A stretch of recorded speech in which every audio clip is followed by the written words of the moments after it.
Hello there, I'm Silent Apollo, and welcome back to episode 5 of Factorio Space Age, all achievements, no brains. In this one you'll see a lot of flashing yellow icons, so if that triggers something, please look away. I also struggled to figure out parameterized blueprints, and spent 3 hours making a mall. Stick around to the end for a tour of this blueprint, otherwise I hope you enjoy the time-lapse. If you like this video, leave a like. If you want more, subscribe, and if not, I'm gonna make more anyway.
Okay, that was a whole 3 hours and 10 minutes of footage in 25 minutes.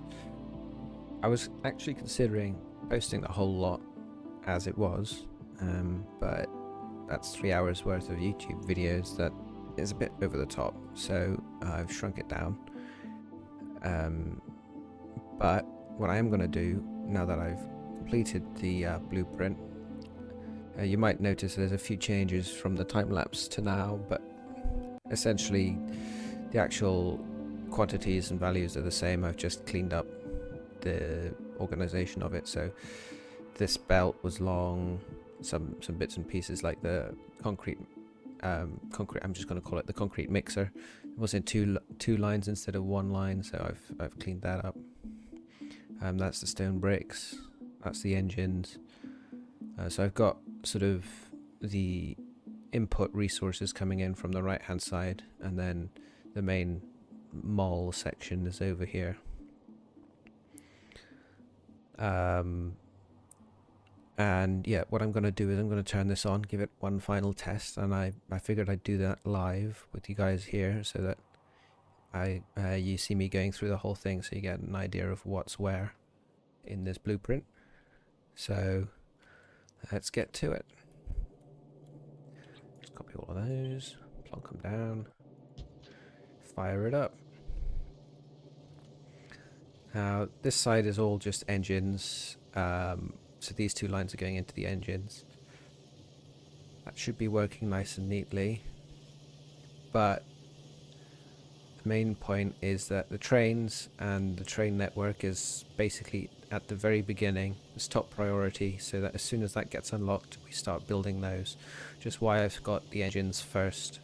So if you imagine the main bus coming from right to left through here, we get the steel coming off here going straight to engines, the iron going straight to engines, so that we get everything into the train network, and the rails are also at the beginning here, so that everything happens for getting on track like a pro, pretty much first thing down the line. This warning here is just to remind me to turn this off while I wait for this to finish up. I guess it would actually make sense to put that as an output priority to the left anyway, so that all the engines go to the trains without having to worry about it going up. So actually I think I can get rid of this, as long as I've got the output priority to right. We should see all the engines coming in here. Let's just make sure that's the case by putting those in here. Yeah, okay, that's getting built. Nice. Okay, fix that. Right, back to the overview. So yeah, like I said, trains first, and then I've got labs here, assemblers here, straight into the inserters, and these are all on the. So these three lanes are basically the main inputs for the mall actual, and these three are just for transport belts. And yes, I've got gears coming off from a separate line. I'm not actually going to have gears on the main bus. I'm going to have them, however, before the mall going in, because basically everything in here uses gears, or almost everything, so it makes sense to have them coming in to here separately. It does mean, however, that I'm going to need 2 belts worth, 1, 2, 3, technically 3 belts worth of iron plates going into gears only on a separate line, but it's fine. I mean, that's if we want to keep it going at full pace, which at the beginning we won't need, that's for sure. And anyway, these red belt makers won't be running, so most of these gears are going into that anyway. So that's that. Obviously we've got the train signals and more inserters here. We've got pipes straight after that, and then I've got the fluid wagon and the cargo wagon on the right. So we've got a bit of a weird order, but it works, so it's fine. I spent 3 hours 10 minutes building this. I'm not going to rearrange it now. I've split off to the left here the bits we need to make roboports, steel chests, and the robot network chests, just so that they get built kind of as a priority, or at least 50-50 in comparison to all the other stuff once they're unlocked. So that's going to be working properly. Let's just make sure. Yeah, these will stop eventually. All the way up here, I've got my power poles, my power pole line, all the way up to the substations, and then I've also got lights here. You can see I've got lights all over the place. I also have lights in basically all of my blueprints, so hopefully when night hits, YouTube can still show it relatively nicely. I've got another pair of chests here that are just there as a backup, really, and then there's pumps, car and tank. Got those limited to 1 each, so they'll stock up here once we've got those unlocked.